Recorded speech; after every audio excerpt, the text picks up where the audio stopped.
श्रीमद्भागवत महापुराण को बारंबार प्रणाम।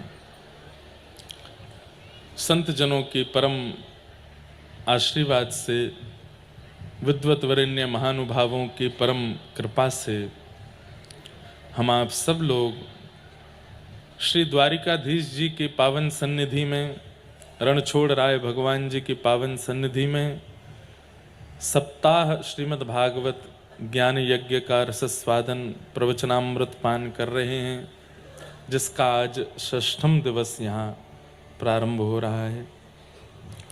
मंच पर विराजमान गुजरात के अद्भुत श्रीमद् भागवत एवं शास्त्रों के प्रवक्ता श्री परम पूजनीय श्री आकाश जी महाराज आज पधारे हैं, राजकोट से पधारे हैं।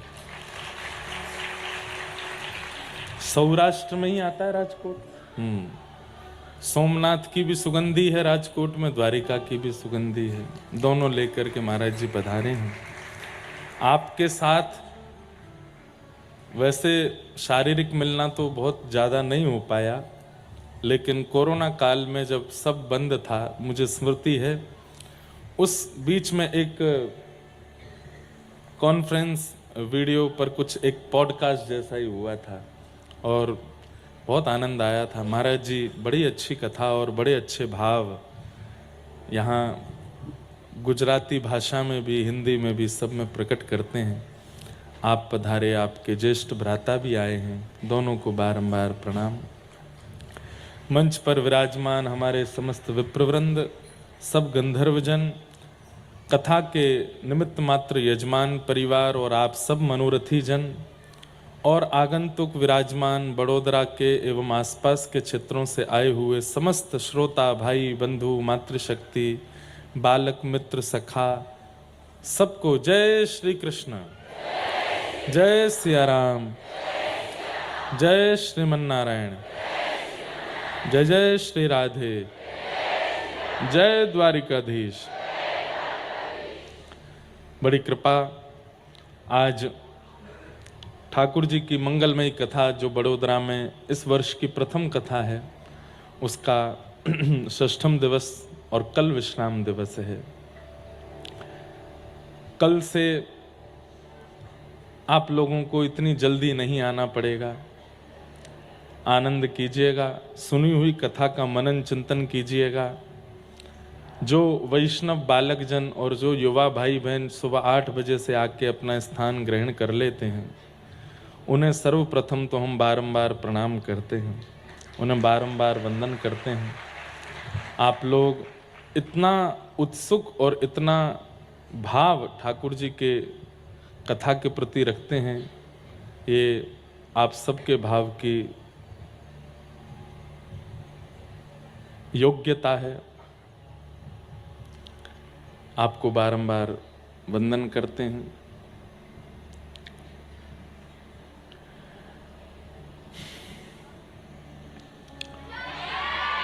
जय हो। हैं?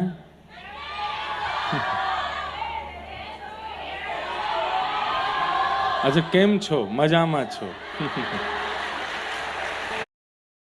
हूँ मजामा छो।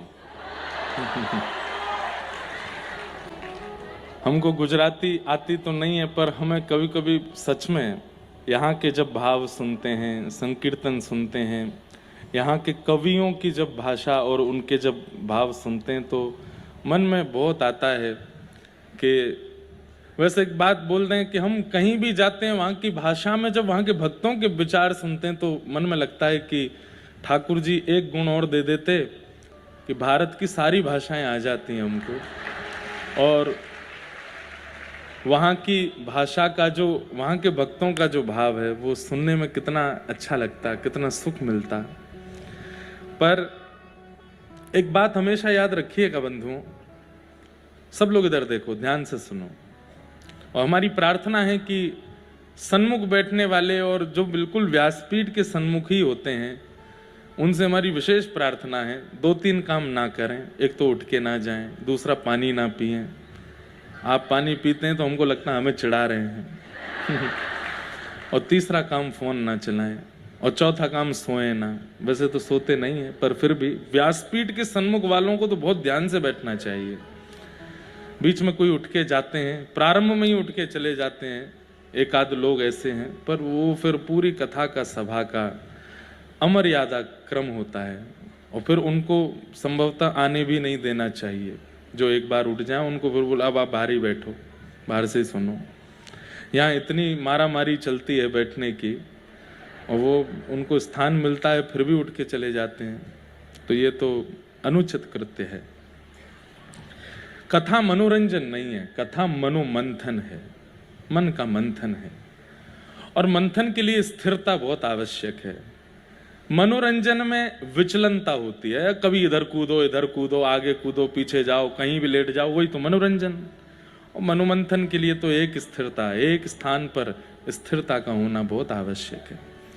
तो मैं निवेदन क्या कर रहा था कि परिपूर्ण होना भी अच्छा नहीं होता। अगर कोई व्यक्ति सोचे कि मैं परिपूर्ण हो जाऊं, मुझे खाना बनाना भी आवे, प्रसादी सिद्ध करनी भी आवे, मुझे नाचना भी आवे, गाना भी आवे, गाड़ी भी चलाऊं, बाइक भी चला लूं, स्कूटी भी चला लूं, प्लेन भी उड़ा लूं, ट्रेन भी चला लूं, जो वाद्य मिल जाए तबला बजा लूं, सितार बजा लूं, ऑर्गन बजा दूं, वायलिन बजा लूं, कथा करा लो, नचवा लो, गवा लो, कुछ भी करो। सर्वगुण संपन्न एक शब्द है बहुत अच्छा, पर सब सर्वगुण संपन्न बन जाए ये उसकी स्वयं की इच्छा नहीं होनी चाहिए। थोड़ा अपूर्ण रहा कीजिए, थोड़ी अपूर्णता अच्छी है, नहीं तो सर्वगुण संपन्नता से कई बार चित्त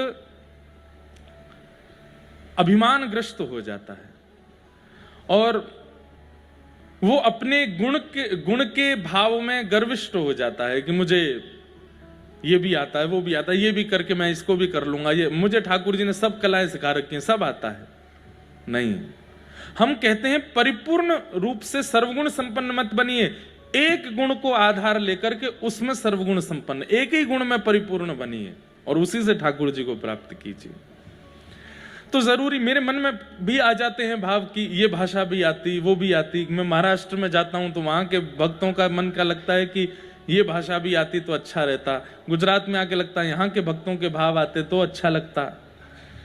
अब दक्षिण भारत जाते हैं तो वहां के भक्तों के भी भाव बड़े अलग अलग हैं, उसमें लगता है यहाँ के। जगन्नाथपुरी जाते हैं तो लगता है उड़ीसा आती, उड़ीसी वो कौन सी उड़िया आती, उड़ीसी तो नृत्य होता है, उड़िया आती। पर फिर मन में भाव आता है अगर मैं परिपूर्ण होता तो कोई भी भाव सुनकर के तुरंत उसको गा देता, उसका अर्थ बता देता, श्रोता नहीं बनता। अभी मैं परिपूर्ण नहीं हूं तो मैं क्या कहता हूं, महाराज जी आप इसका भाव बताइए। तो जब वो महाराज जी भाव बताते हैं तो उतनी देर के लिए श्रोता बनने का सौभाग्य मिलता है, समझने का सौभाग्य मिलता है, भावुकता चित्त में आती है, विचार चित्त में आते हैं। तो परिपूर्णता आवश्यक नहीं है, एक गुण को ही साध लीजिए, बस उसी में ही परिपूर्ण होइए, वही ठाकुर जी की प्राप्ति कराएगा। मुझे सब आवे ये आवश्यक नहीं, एक आवे पर वो अच्छे से आवे बस। हमें तो कुछ एक भी परिपूर्ण रूप से आता हो ऐसा हमको लगता नहीं। कथा भी करते हैं जैसी संत जनों की आज्ञा, गुरुजनों की, पूज्य पिताजी की कृपा से। कीर्तन संकीर्तन भी बस गा लेते हैं, उसमें कोई विशेषता ऐसी है नहीं।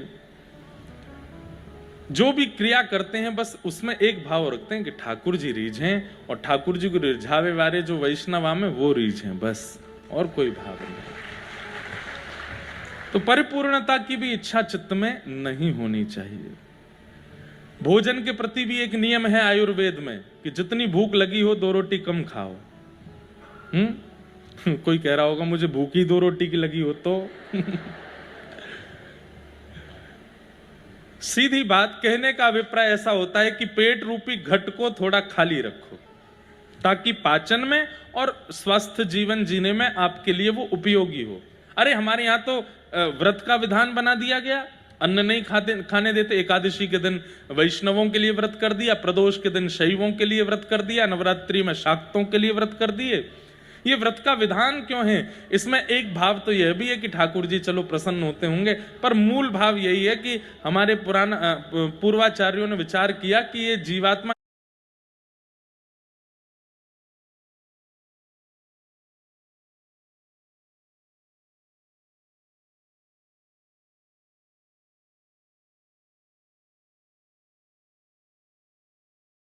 इतना खाएगा कि खा खा करके ही अपनी आयु घटा लेगा। तो इसके लिए व्रत का विधान रखो, ताकि एक दिन तो बिना अन्न के रहे।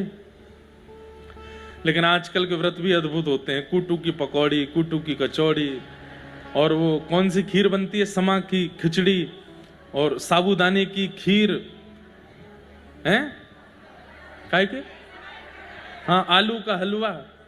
मतलब इतनी कैलोरीज तो नॉर्मल डेज में नहीं बढ़ती जितनी व्रत में बढ़ा लेता है व्यक्ति। हमारे गुजरात के बड़े अच्छे और बड़े आदरणीय वक्ता, जिनको मैं पितामह तुल्य मानता हूं, ऐसे भाई श्री एक बार कथा में कह रहे थे, सबसे खतरनाक है लूली बाई जीव, बिना दांत की, बिना हड्डी की, सबसे खतरनाक है। इसलिए भागवत जी कहती हैं, जितम सर्वम जिते रसे। आप बाकियों को कंट्रोल मत करो। आंख बहुत मटकती है, कोई बात नहीं। कान बहुत ज्यादा ये क्या बोल रहा है, वो क्या बोल रहा है, सब कुछ सुनने में रहते हैं, कोई बात नहीं। नासिका को सुगंधी बहुत प्रिय है, कोई बात नहीं। हाथों को स्पर्श बहुत प्रिय है, कोई बात नहीं। लेकिन जीव को रस बहुत प्रिय है, तो जीव पे थोड़ा कंट्रोल करो। अगर आपकी जीव आपके वश में आ गई, तो भागवत जी आज्ञा कर रही हैं कि जीव के वश में आते ही आंख भी वश में आ जाएगी, नासिका भी वश में आ जाएगी, कान भी वश में आ जाएंगे। मतलब सारी इंद्रियों को बिगाड़ना और संवारना दोनों जीव के हाथ में है। वो जीव यदि रस से